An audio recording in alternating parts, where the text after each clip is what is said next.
তার ভিতরে শেষ করব, একেবারে কমপ্লিট। এখানেই জামাতে নামাজ হবে, তার জন্য সময় দেওয়া হবে। আপনারা যারা অজুনায় অজু করে নেবেন, কিন্তু এখন খুব অল্প সময়ের মধ্যে আমরা কমপ্লিট করছি। দেখছি 5:30টার আগেই যদি কমপ্লিট করে দেওয়া যায়।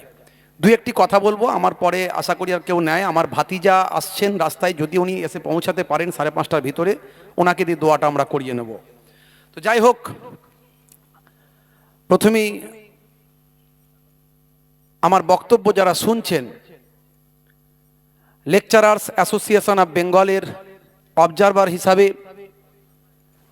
জাতি ধর্ম বর্ণ নির্বিশেষে প্রত্যেককে আন্তরিক সালাম শুভেচ্ছা ভালোবাসা জ্ঞাপন করি।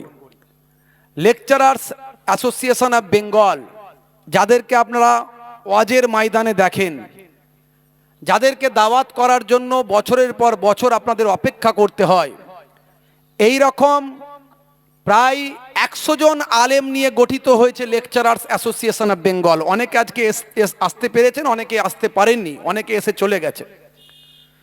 আজকে আমাদেরকে পর্যন্ত আমরা চেয়েছিলাম আমাদের এই সংগঠনের মাধ্যমে দেশের দশের কিছু সমাজসেবামূলক কাজ করব, নিজেদের মধ্যে ঐক্য ভ্রাতৃত্ব বজায় রাখব, দ্বন্দ্ব ঝুটঝামেলা মনোমালিন্য এগুলো দূর করব। এই জন্যে এই সংগঠন তৈরি হয়েছিল। সেই জায়গায় আমাদেরকেও ওয়াকাফের জন্য রাজপথে নামতে হয়েছে। আজ থেকে শুধু নয়, শুরু হয়ে গেছে আমাদের। আগামী দিন এরকম অসংখ্য প্রোগ্রাম আমাদের রাখা আছে। তা আজকে আমাদেরকেও এই জায়গায় আসতে হলো। হুজুর পীর সাহেব, মৌলানা সাহেবদের, মুফতি সাহেবদের, তাদেরকেও রাজপথে নামতে হলো।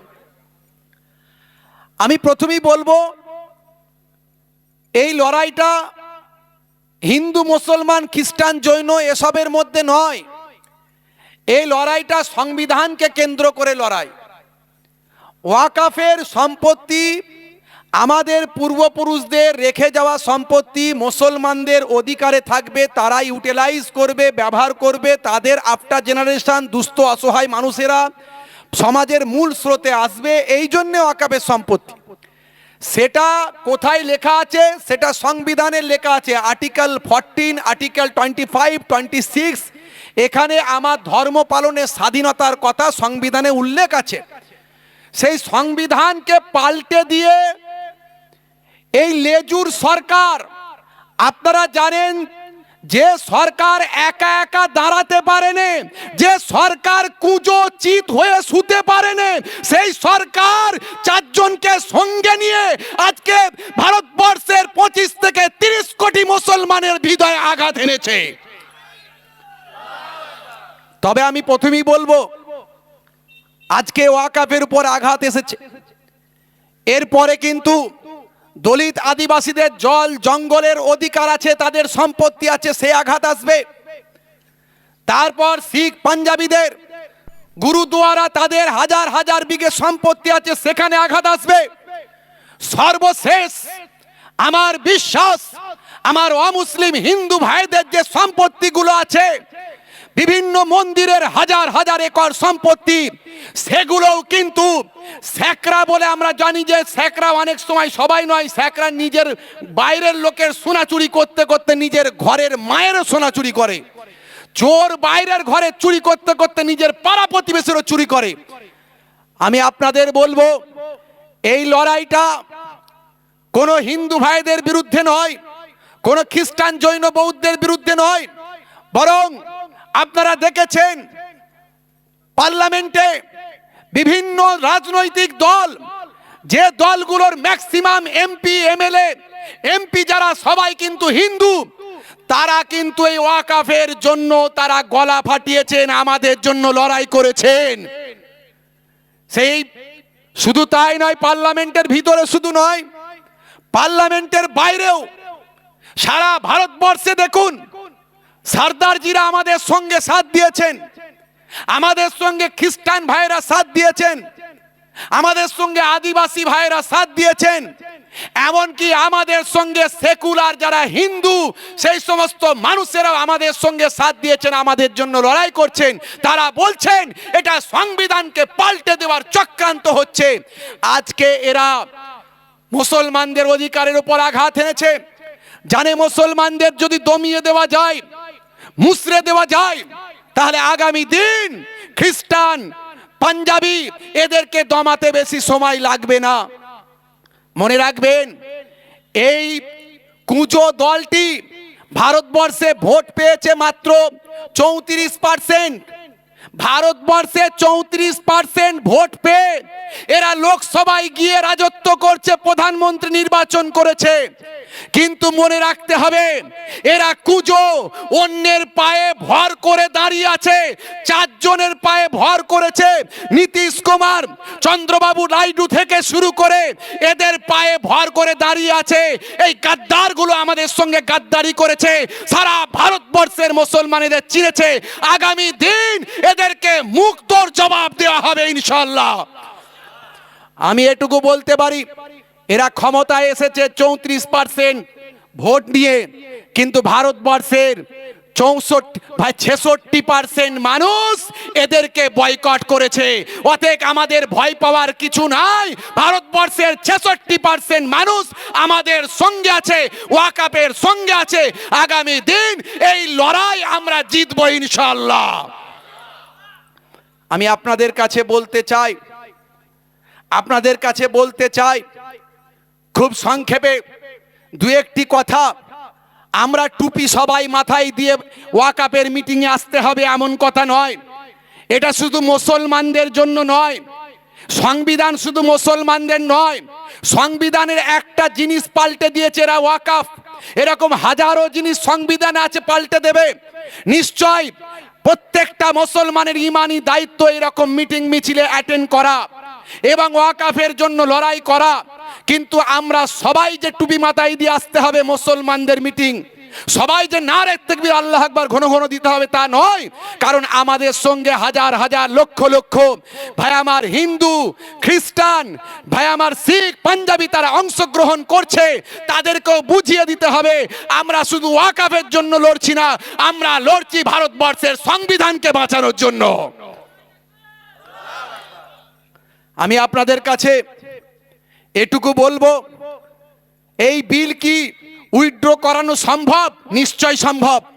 একটুকু বলে শেষ করছি, শুনে নিন। উঠবেন না বুঝতে পারছি, অনেকক্ষণ আপনারা ধৈর্য ধারণ করেছেন। এই বিল কি উইথড্র করানো সম্ভব? সম্ভব। যদি আমরা সম্ভব করাতে পারি, মোদি সরকার কেন, হাজারো মোদি মাথা নত করে এই বিল উইথড্র করতে বাধ্য হবে। সেই দিন খুব সামনে আসছে। যদি আমরা পারি, কারা কারা পারবেন হাত তুলে দেখার ইনশাআল্লাহ।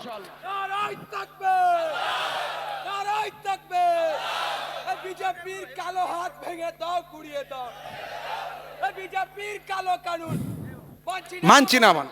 বিজেপির কালো কানুন আমরা দেখেছি, আপনারা দেখেছেন, শুধু কৃষক বিল নয়, কৃষক বিল শুধু নয়, কৃষক বিল পাস হয়েছিল, তারপরেও মাত্র পাঞ্জাবের 2 কোটি কৃষক তারা দেখিয়ে দিয়েছে রাজপথে থেকে কিভাবে লড়াই করতে হয়।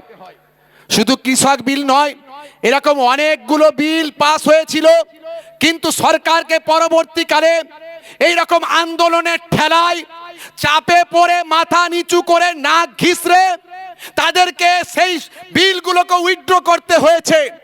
আগামী দিন আমরা যদি সারা ভারতবর্ষের 28টা রাজ্যের রাজধানীতে গিয়ে যদি বছরের পর বছর পড়ে থাকি, প্রত্যেকটা পরিবার থেকে 2 জন 1 জন করে মাথায় কাপড় বেঁধে যদি চলে যেতে পারি, ইনশাআল্লাহ এই বিল প্রত্যাহার করতে বাধ্য হবে মোদি সরকার।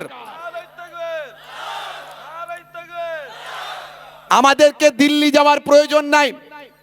যদি প্রয়োজন হয় সেটা মুসলিম পার্সোনাল ল বোর্ড বলবে, নিশ্চয় আমরা যাব। ভারতবর্ষের যত সংগঠন আছে যারাই এই আন্দোলন করছে, মনে রাখবেন সব কিন্তু মুসলিম পার্সোনাল ল বোর্ডকে মান্যতা দিয়ে তাদের নীতি আদর্শকে সামনে রেখে আমরা শান্তি শৃঙ্খলা পছন্দ করি। এমন কোনো বাক্য প্রয়োগ করব না, এমন কোন সোশ্যাল মিডিয়ায় লিখব না, এমন কোন স্লোগান দেব না, এমন কোন প্রোগ্রামগুলোতে গিয়ে আমরা কথা বলবো না, অশান্তি করব না, যার দ্বারাই আমাদের এই আন্দোলন স্থিমিত করতে পারে সরকার। যেটা আমাদের পূর্ববর্তী বক্তা আমাদের ডক্টর আব্দুল্লাহিল মারুফ সাহেব বলেছেন, আমাদের প্রেসিডেন্ট সাহেব বলেছেন, মনে রাখবেন। আমি আপনাদের কাছে বলি, শান্তি শৃঙ্খলা বজায় রেখে দীর্ঘমেয়াদী আন্দোলন হবে। গণতন্ত্রকে বাঁচানোর লড়াই, সংবিধানকে বাঁচানোর লড়াই। আর এই লড়াই করতে গিয়ে যদি আমাদের মাথায় কাফন বাঁধতে হয়, যদি আমাদের রক্ত দিতে হয়, আমি মহেবুল্লাহ হুসাইনি তৈরি আছি। আপনারা কারা কারা তৈরি আছেন উঠে দাঁড়িয়ে দেখান তো দেখি। নারায়ে তাকবীর! নারায়ে তাকবীর! আল কোরআনের আলো! আল কোরআনের আলো! মাশাআল্লাহ, এই ওয়াকাফের কালা কানুন মানছি না, মানবো না। না মানবো না! ওয়াকাফের কালা কানুন মানছি না, মানবো না। সংবিধান নষ্ট করতে দিচ্ছি না, দেব না। সংবিধান নষ্ট করতে দিচ্ছি না, দেব না। চলে যাবেন না, দোয়া হবে, দোয়া হবে, চলে যাবেন না। সংবিধান নষ্ট করতে দিচ্ছি না, দেব না। ওয়াকাফের কালা কানুন মানছি না, মানবো না। মোদী সরকার ওয়াকাফ বিল প্রত্যাহার করতে হবে। মোদী সরকারের ওয়াকাফ বিল প্রত্যাহার করতে হবে। করতে হবে, করতে হবে। আন্দোলন দিকে দিকে ছড়িয়ে দাও, ছড়িয়ে দাও। ছড়িয়ে দাও, ছড়িয়ে দাও। সাংবিধানিক আন্দোলন দিকে দিকে ছড়িয়ে দাও। ছড়িয়ে দাও, ছড়িয়ে দাও। যারা আমাদের সঙ্গে আছে আমরা তাদের সঙ্গে আছি। সঙ্গে আছি, সঙ্গে আছি। যারা আমাদের সঙ্গে আছে আমরা তাদের সঙ্গে আছি। সঙ্গে আছি, সঙ্গে যারা আছি। সুপ্রিম কোর্টে লড়াই করছে আমরা তাদের সঙ্গে আছি। সঙ্গে আছি, সঙ্গে যারা আছি। সুপ্রিম কোর্টে কেস করেছে আমরা তাদের সঙ্গে আছি। সঙ্গে আছি, সঙ্গে যারা আছি। সুপ্রিম কোর্টে মামলা করেছে আমরা তাদের সঙ্গে আছি। সঙ্গে আছি, সঙ্গে আছি। ধন্যবাদ সকলকে যারা আজকে